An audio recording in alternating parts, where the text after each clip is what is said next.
Well, hello friends. This is Bruce Conn here reporting to you from a very chilly location here in northern New York State. I hope you're staying warm and safe. I'm staying warm enough here in my parka, but as you can see, we're in a very cold environment. You're looking across an inlet from the St. Lawrence River. And just beyond this would be the river itself, and then of course on the other side would be Canada. So we're in a northerly cold climate, and we're up here studying biology.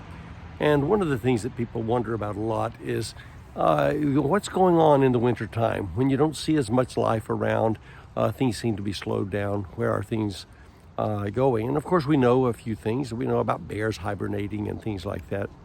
But it's also important to realize that even though in northern climates like this, the ice covers the water, there is water underneath that is not frozen.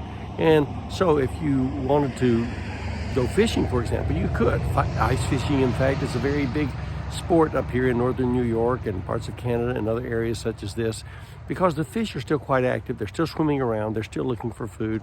You can drill a hole in the ice, drop your line and your bait, and it's easy actually then to catch fish in that way. Again, quite a large sport here.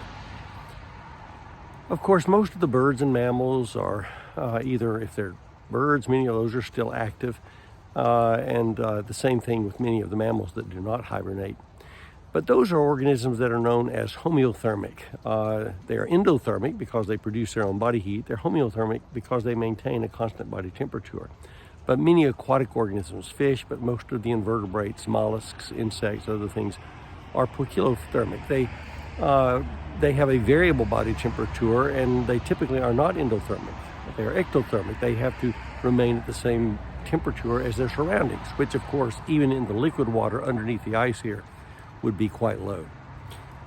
The low temperature, of course, suppresses metabolism, and so those organisms are normally in a rather dormant state. They're not feeding much, but they don't need to because they are so cold, their metabolism is so low that they are not utilizing up most of their energy resources. And when the waters warm up in the spring, they will raise their metabolism, and again they will go about in their activities of feeding and ultimately using the summer months for reproduction. So we're up here studying things like that just so we will understand this sort of environment even more. We're actually halfway exactly between the equator and the North Pole at this point, and so it's a really interesting place to study thermoregulatory physiology and the ecology of winter for our wildlife. Stay safe, stay healthy, stay warm, and enjoy the great outdoors. Take care.